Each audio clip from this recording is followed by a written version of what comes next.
In this episode of running Oracle databases on Docker, I'm sharing a quick tip to keep your Oracle Docker container environment running smoothly. Oracle databases generate trace and audit files, and those are written to the file system, different directories on the local host.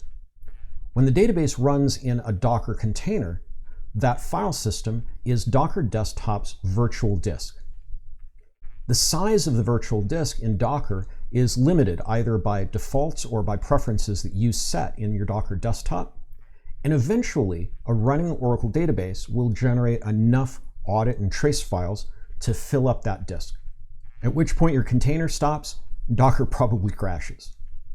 Now there's something you can do to go and clean up those files. These 4 commands should do the trick for you, and I've posted them in the description of the video below. Databases created from Oracle's Docker repo scripts by default run in no archive log mode, so you don't have to worry about archive redo logs filling up your file system. Thanks everybody for watching, and I hope you found this helpful. If you have questions, comments, or ideas for future videos that you'd like me to share with you, please leave that in the comments section below.